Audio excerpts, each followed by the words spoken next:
आपलं स्वागत. पाहूयात आजच्या ताज्या घडामोडी. बेडकियाळ शमनेवाडी सर्कल परिसरात रविवार दिनांक 2 रोजी स्वाभिमानी शेतकरी संघटनेच्या कार्यकर्त्यांनी मुधोळ महालिंगपूर या भागातून महाराष्ट्रातील जवाहर साखर कारखाना, संताजी घोरपडे कारखाना, हमीदवाडा कारखाना तसेच कागल साखर कारखान्याकडे ऊस भरून जात असलेल्या 12 ट्रॅक्टर्स सकाळी 10च्या दरम्यान रोखले.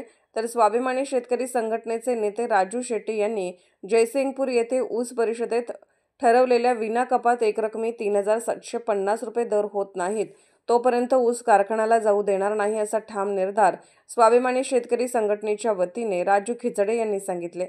यापूर्वीही कारखानदारांना चालू गळीत हंगामासाठी 3750 रुपये दर जाहीर करावा व ऊसापोटी मागील देणे असलेले 200 रुपये बाकी त्वरित द्यावे अशी मागणी खिचडे यांनी केली.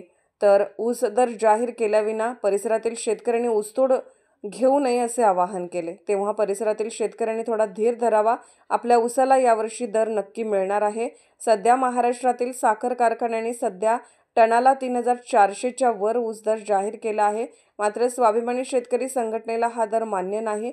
तेव्हा कारखानदारांनी 3750 रुपये दर दिल्याविना परिसरात ऊसतोड करण्यात येऊन जर ऊस वाहतूक केल्यास संघटनेच्या वतीने ऊस ट्रॅक्टर जिथल्या तिथेच रस्त्यावर रोखण्यात येईल.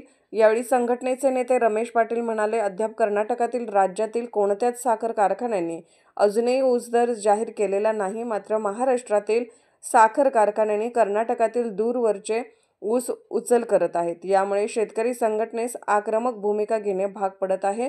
यावेळी संघटनेचे कार्यकर्ते तात्यासाहेब बसनावर यांनीही तीव्र शब्दात मनोगत व्यक्त केले व शेतकऱ्यांना धीर धरण्याचे आवाहन केले. यावेळी निपाणी तालुका रयत संघटना अध्यक्ष बंटी पाटील, कार्यकर्ते शीतल अमनावर, पंकज तिप्पणावर, बाबासाहेब खोत, बापूसाहेब हनीम नाळे, प्रद्युम्न खोत, भारत खोत, रमेश मालवगावे, अभय पाटील, शीतल खोत, विकास समगे, ऋषभ खोत, सुनील डुरे यांच्यासह बेडकियाळ, शमनेवाडी, भोज, कारदगा, चांद, शिरदवाड, बोरगाव, सदलगा परिसरातील शेतकरी संघटनेचे कार्यकर्ते व शेतकरी मोठ्या संख्येने उपस्थित होते. SB न्यूजसाठी बेडकियाळहून गजानन पाटील. सर्व शेतकऱ्यांनी आज ऊसाचे वाहन अडवल्यात. पहिल्यांदा त्यांना आमचे नेते आदरणीय राजू शेट्टी साहेब व स्वाभिमानी शेतकऱ्यांचे सर्व कार्यकर्ते त्यांना धन्यवाद सहर्ष स्वागत करतो. आमचे नेते आदरणीय राजू शेट्टी साहेब यावर्षी पहिली उचल 2025-26 ची 3751ची मागणी केलेली आहे. हे मिळाल्याशिवाय आम्ही एकही कांडी कारखान्याला जाऊ देणार नाही. तसेच गेल्या वर्षीची दुसरा हप्ता 200 रुपये मिळालाच पाहिजे म्हणून हे आम्ही आंदोलन केलेलं आहे. आणि हे ऊस जवळजवळ 100 ते 150 किलोमीटर अंतरावरून यायला लागले. म्हणून मी सर्व कारखानदारांना एकच विचारू शकतो की आमचे नेते आदरणीय राजू शेट्टी साहेब रास्त भाव मागितलेला आहे. कारण आता तुम्ही स्वतःहून 3400 डिक्लेअर केला आहे. आमचे नेते 3751 रुपये मागितल्यात. जरा वाहतुकीचं जरा तुलना केलं तरी 25 किलोमीटरचं अंतरवाला असती तुम्ही 25 ते 100 किलोमीटरचं वाहतूक जवळ 300 ते 400 रुपये होते. ते एक्स्ट्रा या भागातील शेतकऱ्यांना दिलं तर इतकंच ऊस तुम्हाला येते. म्हणून तुम्ही 3751 रुपये दर डिक्लेअर करूनच कारखाने चालू करायला पाहिजे. तोपर्यंत आम्ही कारखाना चालू करायला देणार नाही. आणि इथून पुढं जरा असं काय तर तुम्ही आगाऊपणा केला तर होणारा नुकसानीच कारखानदार व ट्रॅक्टर मालक व स्वतः शेतकरी जबाबदार राहतील. आम्ही स्वाभिमानी शेतकऱ्यांकडे जबाबदार राहणार नाही. धन्यवाद. ನೀವು ಅಗದಿ ಕಳ್ಕಳಿ ಒಂದು ವಿನಂತಿ ಐತಿ. ದಿನ ಒಂದು ಜರ ತಟ್ಟು ಹೇಳಿರಿ. ಯಾಕಂದ್ರೆ ನಾವೇನು ರಾಷ್ಟ್ರ ಭಾವ ಬೇಡಿದಾರೆ ಸಾಹೇಬ್ರು 3750 ರೂಪಾಯಿ ಕರೆಕ್ಟಾಗಿ ಹೊಂತಿತ್ತು. ಏನಪ್ಪ ಅವ್ರು ಕಿಶಾನು ಕೊಡ್ಕತ್ತಿಲ್ಲ, ಏನು ಅವ್ರ ಮನ್ಯಾನು ಕೊಡ್ಕತ್ತಿಲ್ಲ. ಇದು ನಮ್ಮದು ಕರೆಕ್ಟ್ ಹಿಸೇಬ್ ಮಾಡಿ ಬೇಡಿತಿ ಇಷ್ಟು ಕರೆಕ್ಟ್ ಬರಕಬೇಕು. ಇದು ನಿಮಗೊಂದು ವಿಷಯ ಹೇಳ್ತೇನೆ ರೀ. ಇದು ಏನು ಕಬ್ಬು ಐತ್ಲ, ಇದು ಕಬ್ಬು ಬರ್ಕೈತಿ. ಮುದೋಳ್ ಮಾಲಿಂಗಪುರದಿಂದ ಬರ್ಕೈತಿ. ಇದು ಎಷ್ಟ 100-150 ಕಿಲೋಮೀಟರ್ದಿಂದ ಬರ್ಕೈತಿ. ಇದು ರಿಕವರಿ ಎಷ್ಟ 9-10 ರಿಕವರಿ ಐತಿ. 9-10 ರಿಕವರಿಗೆ ಅಲ್ಲಿ ಏನು ಕರ್ನಾಟಕದಾಗ ಆಂದೋಲನ ನಡೆದಿತ್ಲ, ಅಲ್ಲಿ ನಾವು ಹೋಗ್ಕಂದ್ರೆ ಮುಂದೆ ಜವಾರ್ದವ್ರು ಹೋಗಿ ಬಂದಿರು. ಏನಂದ್ರು ನಾವು 3400 ಕೊಡ್ತೇವು, ನಿಮ್ಮ ಕಬ್ಬ ಒಯ್ತೇವು ಅಂದ ಅವ್ರ ಹಾರ ಹಾಕುಂದ ಅವ್ರಿಗೆ ಸತ್ಕಾರ ಮಾಡ್ಕೊಂಡು ಬೈದಾರ. ಬರೀಪ್ಪ ನಿಮ್ದು ಏನು ಅಡ್ಸನಿಲ್ಲ, ನೀವು ಕಬ್ಬತ್ತಾರೆ ಅಲ್ಲಿಂದ ಖರೆ ನಿಮ್ಗೆ ಅಲ್ಲಿಂದ 150 ಕಿಲೋಮೀಟರ್ ಮೇಲಿಂದ 9-10 ರಿಕವರಿ ಕಬ್ಬು 3400 ಪರ್ ವರ್ಷ ಐತಿ. ಅಂದವಾಗ ನಮ್ಮದು ಇಲ್ಲಿ 12 ರಿಕವರಿ. 25 ಕಿಲೋಮೀಟರ್ದಾಗ ನಿಮ್ಮದು 3750 ರೂಪಾಯಿ ಯಾಕೆ ಪರವಡಿಸ್ಲತ್ತಪ್ಪ? ಇದು ನಮ್ಮದು ಬೇಡಿಕೆ ಯೋಗ್ಯ ಐತಿ. ಇಟ್ಟು ದರ ಕೊಟ್ಟಾಲ್ಸೆ ನಾವು ಏನು ಬಿಡಾವ್ರಿ ನಿಮ್ಮನ್ನ ನೀವು ಚಾಲೂ ಮಾಡೋದಿಲ್ಲ. ಬಲೆ ಕಬ್ಬನ ಮಾಡಿಯಾಗ ನಿಲ್ಲಿ, ಬಲೆ ನೀವು ಫ್ಯಾಕ್ಟ್ರಿ ಅಲ್ಲೇ ನಿಮ್ಮ ಮನ್ಯಾಗ ನಿಲ್ರಿ. ನಾವು ಇದು ನಮ್ದು ನಿಲ್ಲ. ಯಾನು ಈಗ ಹೊಳಿ ಬಂದು ಹೋಯ್ತು, ನುಸ್ಕಾನ್ ಆಯ್ತು. ಎಷ್ಟೋ ಇದ್ರಲ್ಲೇ ನಮ್ದು ನುಸ್ಕಾನ್ ಆಯ್ತು. ಈ ವರ್ಷ ನಾವು ನುಸ್ಕಾನ್ ಆಯ್ತು ಅಂತ ತಿಳ್ಕೊಂಡು ಖರೆ ಒಬ್ಬ ರೈತರು ಖರೋಖರ ನೀವು ರೈತರು ಹೊಟ್ಟಿಗೆ ಹುಟ್ಟಿರಿ ಅಂದ್ರೆ ಕಬ್ಬಿ ಗಡಬಡಿ ಮಾಡಬೇಡ್ರಿ. ನಾವು ಹೇಳಸೆ ಕಬ್ಬ ಕೊಡ್ಬೇಡ್ರಿ. ನಿಮ್ಮದು ಕಲ್ಯಾಣ ಆಗೋದೇ.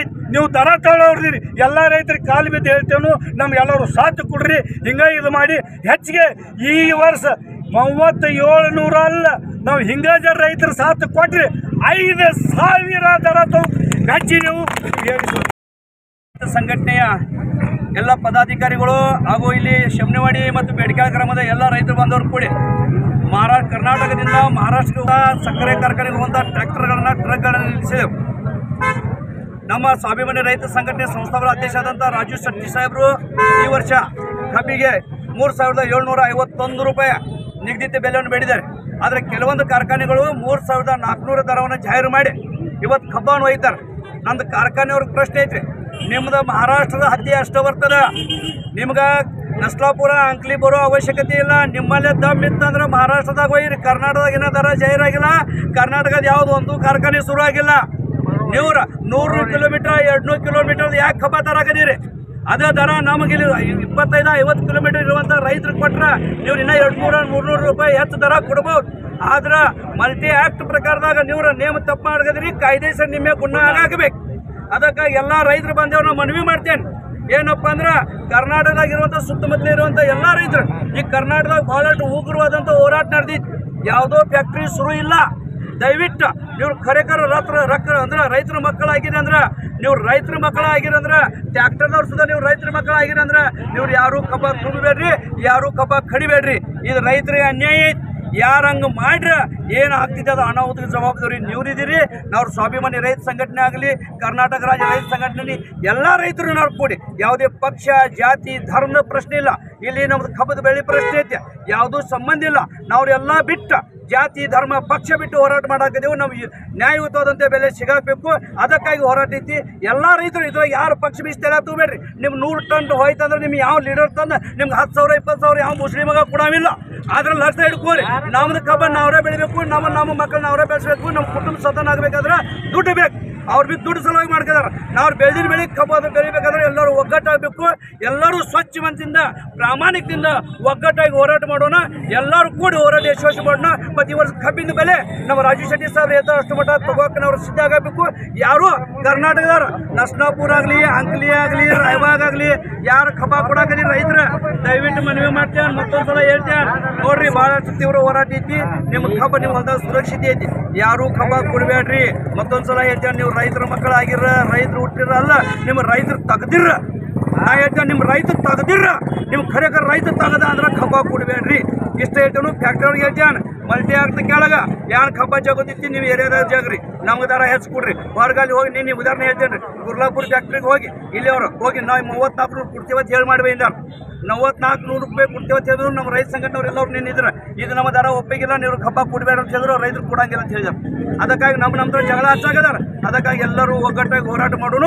ಮತ್ತು ಎಲ್ಲರೂ ಈ ಆಂದೋಲನ ಯಶಸ್ವಿ ಮಾಡಿ ನಮ್ಮ ಸ್ವಾಭಿಮಾನ ರೈತ ಸಂಘಟನೆಗೆ ನಮ್ಮ ಎಲ್ಲ ರೈತ ಕುಲ ಸುಖ ಶಾಂತಿಯಿಂದ ಬೆಳಬೇಕಾಯ್ತಂದ್ರೆ ನಾವು ಒಗ್ಗಟ್ಟಾಗಿ ಹೋರಾಟ ಅಂತ ಹೇಳಿ ಸರ್, ನೀವು ಇಷ್ಟು ಪ್ರಯತ್ನದಿಂದ ಎಷ್ಟೈದು ದಿವಸ ರಸ್ತೆ ಮೇಲೆ ಕೊಯ್ದಿರಿ, ಅನ್ನ ಊಟ ಇಲ್ಲದ ಸಮಸ್ಯೆ ಇಲ್ಲದ ಎಷ್ಟು ಸಮಸ್ಯೆ ಆಗೈತಿ. ಸರ್ಕಾರ ನಿಮ್ಮ ಪ್ರಶ್ನೆಗೆ ಇನ್ನೂ ಸ್ಪಂದಿಸಿಲ್ಲಲ್ಲ. ಸರ್ಕಾರ ಏನೈತೆ ಅಂದ್ರೆ ರೀ, ಕಾಂಗ್ರೆಸ್ ಸರ್ಕಾರ ಪಕ್ಷದಾಗಿತ್ತು. ಯಾರ್ಯಾರ MLA MP ಮಿನಿಸ್ಟರ್ ಇದಾರೆ ನೋಡ್ರಿ, ಎಲ್ಲರೂ ಸಕ್ಕರೆ ಕಾರ್ಖಾನೆ ಇದಾವೆ. ಏನಾಗೈತೆ ಅಂದ್ರೆ ರೈತರ ಭಾಳಷ್ಟು ಇದಾರೆ. ಮತ್ತು ಸಕ್ಕರೆ ಕಾರ್ಖಾನೆಯವರ ಬಟ್ಟೆ ಮ್ಯಾಗ ಎನ್ಸೋ ಅಷ್ಟಿದ್ದಾರೆ. ಅವರಲ್ಲಿ ಒಗ್ಗಟ್ಟು ಐತಿ. ನಮ್ಮ ರೈತರಲ್ಲಿ ಒಗ್ಗಟ್ಟಿಲ್ಲ. ಹಣನ ಅವ್ರು ಏನು ಮಾಡ್ಕಿದ್ರು, ಅವ್ರು ದರ ಘೋಷಣೆ ಮಾಡಬಾರಾಗಿದ್ದಾರೆ. ಆದರೆ ಈ ಸಲ ರೈತರು ಭಾಳ ಜಾಗೃತ ಆಗಿದ್ದಾರೆ. ಸರ್ಕಾರ ಘೋಷಣೆ ಮಾಡಲಿಲ್ಲರ, ಸರ್ಕಾರ ಹೇಳಿಲ್ರ, ಶಿವಾನಂದ ಪಾಟೀಲ್ ಸಕ್ಕರೆ ಮಿನಿಸ್ಟರ್ ನೀವು ನಿರ್ಣಯ ತಗೊಲಿಲ್ರ, ನಿಮ್ಮದು ಕುರ್ಚಿಯಲ್ಲಿ ನಿಲ್ಲಂಗಿಲ್ಲ. ಇದು ರೈತರ ಆಕ್ರೋಶ ಐತಿ, ಕುರ್ಚಿ ನಿಲ್ಲಂಗಿಲ್ಲ. ನಿಮ್ಮ ಕುರ್ಚಿ ಉಳಿದಿದ್ದು ಯಾರ್ಯಾರು ಮಿನಿಸ್ಟರ್ ಇದ್ದೀರಿ, ಯಾರ್ಯಾರು ಸಕ್ಕರೆ ಇದಾರೆ. ಮತ್ತೊಂದು ಹೇಳ್ತೇನೆ ರೀ, ನಾವು ರೈತರು ಹುಚ್ಚಿದೆವು. ನಾವು ಈ ಪಕ್ಷ ಆ ಪಕ್ಷ ಹೇಳ್ತೇವೆ. ಈಗ BJPದವ್ರ ಸಕ್ಕರೆ ಕಾರ್ಖಾನೆ ಐತಿ, ಕಾಂಗ್ರೆಸ್ದವ್ರ ಸಕ್ಕರೆ ಕಾರ್ಖಾನೆ ಐತಿ, JDSದವ್ರ ಸಕ್ಕರೆ ಕಾರ್ಖಾನೆ ಐತಿ. ಇವ್ರು ಎಲ್ಲರೂ ಒಂದಾಗಿದ್ದಾರೆ. ನಾವು ಯಾಕೆ ಒಂದಾಗಬಾರ್ದು? ರೈತರು ಇದನ್ನ ವಿಚಾರ ಮಾಡ್ರಿ. ಇದು ವಿಚಾರ ಮಾಡಿ ನಾವು ಎಲ್ಲರೂ ಹೋರಾಡಬೇಕು. ರೈತರಿಗೆ ಅದಕ್ಕೆ ಸಂದೇಶ ಕೊಡಾಕದೇವು.